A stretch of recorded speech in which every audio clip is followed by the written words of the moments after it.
Hello students, welcome to new video. हाँ, हम लोग इस वीडियो में स्टेप अप मैथ्स क्लास 8 का square and square root chapter का थोड़ा सा इंट्रोडक्शन देखेंगे। जो स्टार्ट करेंगे, कुछ इंपॉर्टेंट चीज़ें बताऊंगा, उसके बाद आगे के वीडियो में अगले क्वेश्चंस करेंगे। तो सबसे पहले squares and square root as the name suggest. तो स्क्वायर का क्या मतलब होता है, किसको बोलेंगे कि ये नंबर जो है वो स्क्वायर है।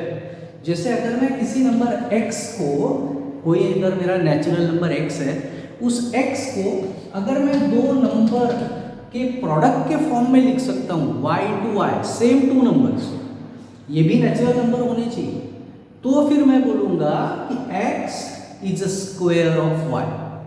कंफ्यूजन हो गया? सादी भाषा में बताता हूँ। अगर मैं फॉर एग्जाम्पल 9 को लिख सकता हूँ as a product of two same numbers, 9 भी नेचुरल नंबर है, ये दोनों भी नेचुरल नंबर हैं। तो अगर मैं किसी नंबर को, कोई भी सेम नंबर को उसी से मल्टीप्लाई करके ये नंबर तैयार कर सकता हूं, तो फिर मैं बोलूंगा कि 9 is a square of 3। Okay, तो परफेक्ट स्क्वायर किसको बोलते हैं? Any number x which can be written in the form of y square or y into y, where x and y both are natural numbers, then we say that x is a square of y.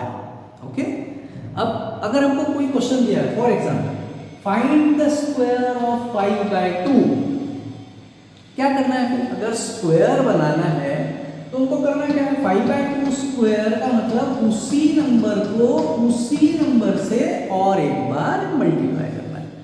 y का square का क्या मतलब हुआ? y multiplied by y, तो उसी को उसी से एक बार मल्टीप्लाई करना है, सिंपल। तो 5/2 का स्क्वायर का मतलब 5/2 इंटू 5/2, तो आंसर आ गया 5 5 जा 25, नीचे हुआ 2 2 जा 4, तो this is nothing but the square of number 5/2। अब कुछ प्रॉपर्टीज देखते हैं, तो कुछ प्रॉपर्टीज देखते हैं स्क्वायर की, कैसे पहचाने। अगर मैं एक आधा नंबर कोई लिख दिया, मान लो फॉर एग्जाम्पल बड़ा वाला कोई एक आधा नंबर, छोटे तो हमको स्क्वायर थोड़े पता होते, अगर मैंने कोई बड़ा नंबर लिख दिया, अब ये ऐसे नंबर लिख दिया और मैंने 2 नंबर लिख दिए, तो मैं कैसे पहचानूंगा? सिर्फ देख के कि भाई ये जो है ना परफेक्ट स्क्वायर है ही नहीं, कुछ किए बगैर सिर्फ देख के कैसे पहचान सकता हूँ?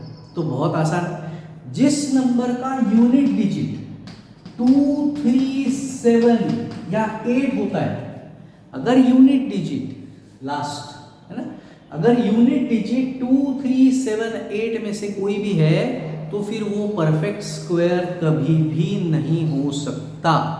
तो इसका मतलब ये नंबर तो हमने सिर्फ देख के ही बता दिया कि भाई 7123 is not a perfect square because the unit digit is 3, and if the unit digit is either 2 3 7 or 8, then that number cannot be a perfect square. Okay, तो इसका मतलब क्या हुआ कि भाई ये परफेक्ट स्क्वायर है? बिल्कुल नहीं। जिसके आखिर में ये नंबर छोड़ के कोई भी दूसरे डिजिट है, वो परफेक्ट स्क्वायर हो सकता है ही ऐसा नहीं है। जैसे फॉर एग्जांपल 49, तो आखिरी में 9 है तो परफेक्ट स्क्वायर रहेगा ही, ऐसा नहीं है। 49 is a square because I can write this 49 as 7 into 7, but 59 यहाँ पे भी तो आखिर में 9 ही है, लेकिन ये कहाँ परफेक्ट स्क्वायर है? ओके, तो देख के सिर्फ हम लोग उसको बोल सकते हैं कि भाई ये परफेक्ट स्क्वायर नहीं है, ये बता सकते हैं। कैसे? अगर आखिरी का डिजिट है 2 3 7 8, सिर्फ देख के बता दिया भाई ये तो परफेक्ट स्क्वायर नहीं है, आखिरी का डिजिट में गड़बड़ है, ठीक है।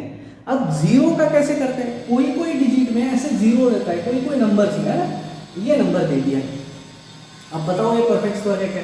अब हमको ये रूल तो पता है कि भाई 2 3 7 8 है तो परफेक्ट स्क्वायर नहीं रहता है। तो जीरो का क्या है? अगर zeros even number of zeros है तो परफेक्ट स्क्वायर हो सकता है। मतलब जीरो या तो 2 होने चाहिए, 4 होने चाहिए, 6 होने चाहिए, 8 होने चाहिए, ऐसे इवन नंबर में होने चाहिए तो परफेक्ट स्क्वायर हो सकता है। यहां पे तो देख के ही बता देंगे भैया एक ही जीरो है, तो this is not a perfect square, खत्म। अगर 3 जीरो है तो फिर से number of zeros in the end of the number are odd, so also this is also not a perfect square. तो परफेक्ट स्क्वायर कैसे पहचानेंगे कि ये नंबर परफेक्ट स्क्वायर है कि नहीं? अगर आखिरी का डिजिट 2378 है परफेक्ट स्क्वायर नहीं, अगर आखिरी के डिजिट में जो जीरोज है वो नंबर ऑफ जीरोज अगर ऑड आ रहे हैं तो वो भी परफेक्ट स्क्वायर नहीं। ठीक है, अब ये क्यों 2378 अगर है तो परफेक्ट स्क्वायर क्यों नहीं होता है ना, इसका कुछ रीजन होगा, हम लोग देखते हैं इसका क्या रीजन। क्योंकि अगर मैं कुछ स्क्वायर्स लिखता हूँ, देखो नंबर के अगर मैं स्क्वायर्स लिखता हूँ, यहाँ मैं स्क्वायर लिख रहा हूँ 1 का square is nothing but 1 into 1 is 1, बराबर। 2 का स्क्वायर का क्या मतलब हुआ, उसी नंबर को उसी से मल्टीप्लाई करेंगे 4। अब वैसे ही मैं डायरेक्टली नंबर लिखता हूँ तो 3 का स्क्वायर क्या आता है 9, 4 का क्या आता है 16, 5 का क्या आता है 25, 6 का क्या आता है 36। तो यहाँ पे मैंने स्क्वायर्स लिख दिए। वैसे ही थोड़े से और लिख देता हूँ आगे, 7 का स्क्वायर 49, 8 का स्क्वायर 64, 9 का स्क्वायर 81, 10 का स्क्वायर 100, बस यहीं तक लिखा है।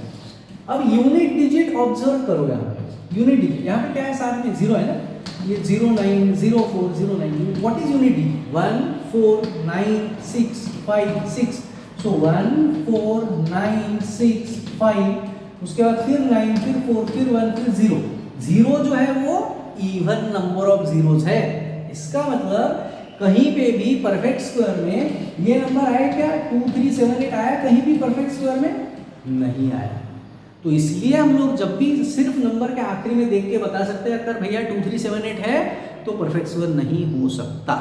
ठीक है, ये हो गया फर्स्ट प्रॉपर्टी। सेकंड प्रॉपर्टी, अगर नंबर ऑड है तो उसका स्क्वायर भी ऑड ही होगा, अगर नंबर इवन है तो स्क्वायर भी इवन ही होगा। यहीं पे एग्जांपल है, 1 इज एन ऑड नंबर, उसका स्क्वायर करेंगे वो भी ऑड ही आया। 3 ऑड है उसका स्क्वायर भी ऑड ही आया। 9 7 ऑड है उसका स्क्वायर भी ऑड ही है। इवन 2 इवन है, स्क्वायर 4 आया वो भी इवन। 4 इवन है उसका स्क्वायर 16 आया वो भी इवन।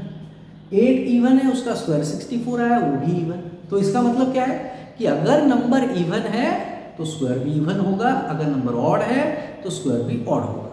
ठीक है, अब ये कुछ हमने प्रॉपर्टीज देखी। अब और एक इंपॉर्टेंट प्रॉपर्टी आपको बताता हूँ कि प्रॉपर्टी मतलब ये बताते हैं, देखते हैं कि कैसे अगर मुझे कोई नंबर दे दिया है और अगर मुझे बताया गया कि बताओ कि ये जो नंबर है, अब आप कैसे बोलोगे कि ये परफेक्ट स्क्वायर है कि नहीं है, उसको पहचानेंगे कैसे।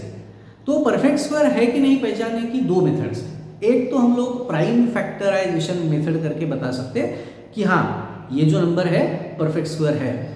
जैसे कि अगर मुझे कोई नंबर किसी ने दे दिया, मैंने उसके फैक्टर्स निकाले, ये मैं आपको डिटेल में बाद में बताने वाला हूँ, ओके, अभी जस्ट थोड़ा सा बता रहा हूँ। अगर मैंने किसी नंबर के फैक्टर्स निकाल लिए, प्राइम फैक्टर्स उसको बोलते हैं जो नंबर किसी भी नंबर से डिवाइड नहीं होता, सिर्फ 1 से और उसी नंबर से डिवाइड होता है। तो प्राइम नंबर्स होने चाहिए सारे फैक्टर्स मैंने निकाल लिए। मेरा ऐसा कोई एक नंबर था जिसके मेरे फैक्टर्स आए, तो हर एक फैक्टर मुझे दिख रहा है कि हर एक फैक्टर का पेयर बना हुआ है, हर एक फैक्टर का पेयर है। ये 2 का पेयर बन गया, 3 का बन गया, 5 का बन गया, फिर 2 का बन गया। तो हर एक नंबर अगर पेयर के फॉर्म में आया है देन दैट मीन्स ये जो भी नंबर के ये फैक्टर्स थे वो जो नंबर है it is a perfect square. अगर जैसे फॉर एग्जांपल देखिए, मैं एक करके देखता हूँ। 81 के मैंने फैक्टर्स निकाले, प्राइम फैक्टर निकाला, ओके। 3 से डिवाइड किया 27 आया, फिर 3 से डिवाइड किया 9 आया, फिर 3 से डिवाइड किया 1 आया। तो ये आ गया हमारे फैक्टर्स, बराबर है, करेक्ट है कि कहीं गलत हो गया। 3 से डिवाइड किया 9 को 3 आया, फिर 3 से डिवाइड किया 1 आया। तो फैक्टर्स क्या है, 81 के फैक्टर्स आए 3 into 3 into 3 into 3, बराबर। तो अगर हर एक संख्या की पेयर बन गई है that means this is a perfect square. ठीक है, और अगर ऐसा कोई है फैक्टर्स अपने निकाले जिसमें ऐसा भी कोई नहीं, साथ में एक और एक 2 आ गया, अगर ये 162 होता तो इसके फैक्टर्स ऐसे होते। अब ये जो नंबर है इसका पेयर नहीं बना है, इसका मतलब क्या है 162 जो है वो परफेक्ट स्क्वायर नहीं है। ये हम लोग डिटेल में बाद में करने वाले हैं।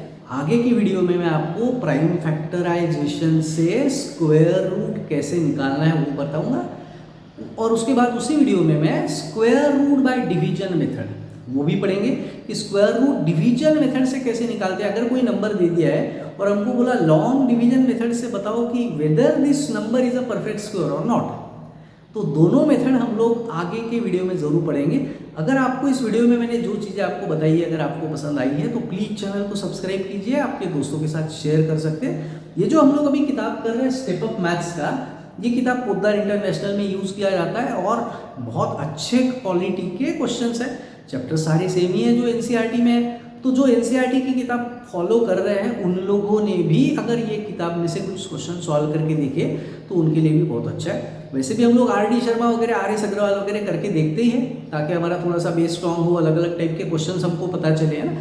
तो इस किताब के क्वेश्चन बहुत अच्छे हैं। तो जो एनसीईआरटी फॉलो कर रहे हैं अगर वो भी ट्राई करेंगे इस किताब के क्वेश्चंस को तो उनके लिए और भी अच्छा रहेगा। तो स्टूडेंट्स बहुत जल्दी मिलते हैं अगले वीडियो में, तब तक के लिए टेक केयर, बाय बाय।